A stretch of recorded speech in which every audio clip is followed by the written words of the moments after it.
It is beautiful out. There is just something about winter skies.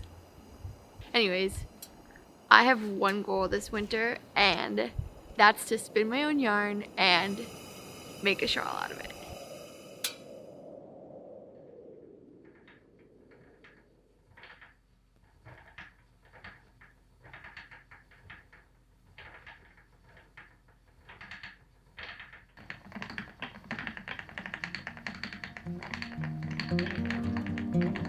I have been waiting years for the spinning wheel, and I cannot express the amount of gratitude I have for this silly little wheel.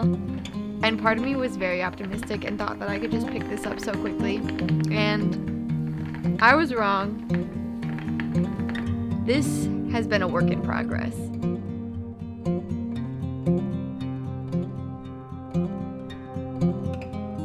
So I've spent a few days getting to this point, until finally it just clicked. But that day didn't come without effort.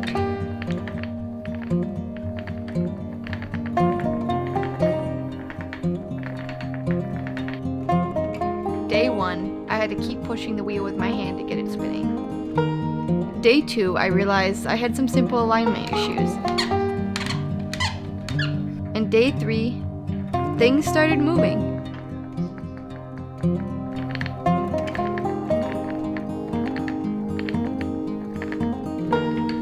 But now without constant attention and a questioning mind.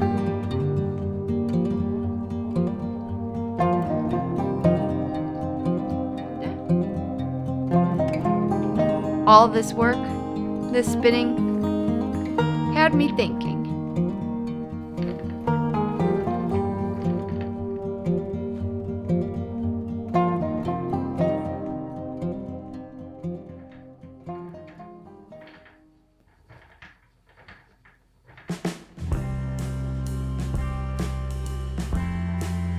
Over this time, the wheel became my teacher.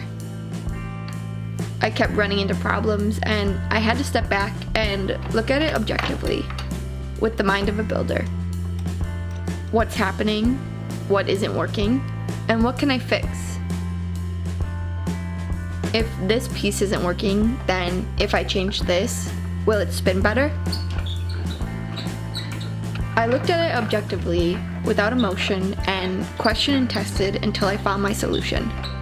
And eventually, little adjustments led to a bobbin of yarn. Karma is the same way in our lives. When we are unconscious, we create and repeat the same patterns in our lives. When we're intentional with our actions and our words, we're able to create new patterns in our field.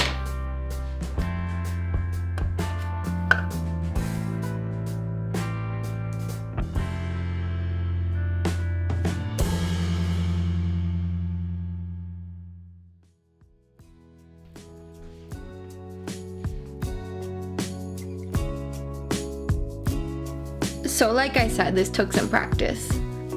Once I spun a couple bobbins of yarn, I had to ply them together.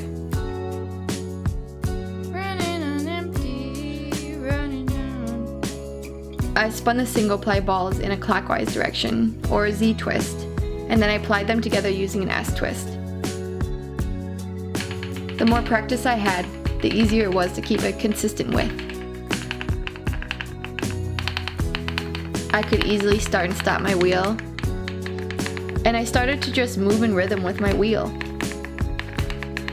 And sometimes I ran into issues, but I knew I just had to go back to the basics and look at what basic alignments might be off. And it was much easier for me to get back on the wheel again. Once I plied the yarn, I removed it from the bobbin.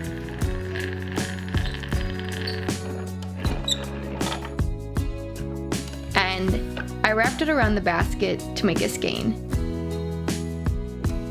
At this point in the process, you can figure out how many yards of yarn you have by measuring the circumference of whatever it is you're wrapping, in my case this basket, and multiply that by however many times you wrap it.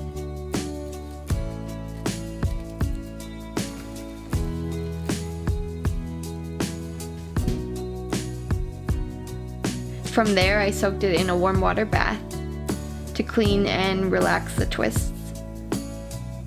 Once that had soaked for about an hour, I did what's called thwacking. Thwacking is done to set the twists and increase the loft of the yarn. From there, I hung the yarn in my bathroom and weighed them down with random kitchen things.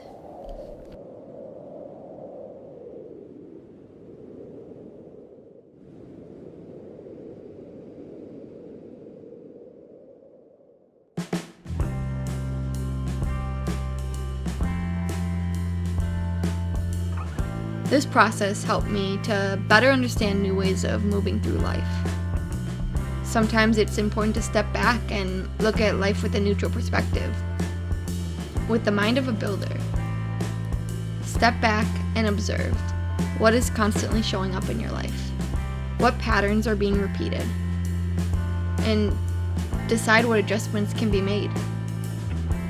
Try them on for size, and continue making those little adjustments in order to create change. And if you continue to attach your emotions to the problems, they will continue showing up in your outside world. And that's where sometimes we get stuck on that spinning wheel, repeating cycles over and over.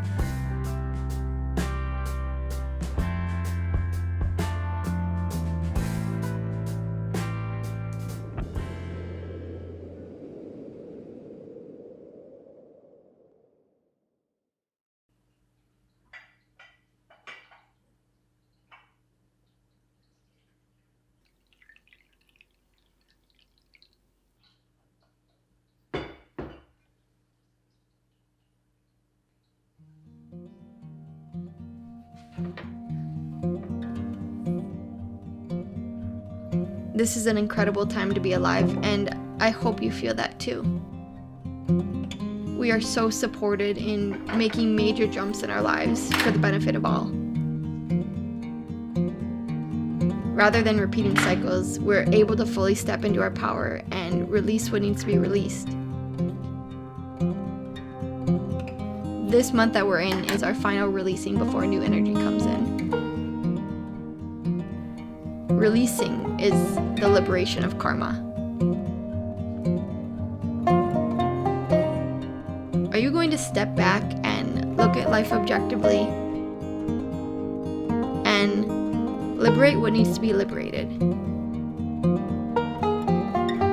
Or are you staying on the wheel?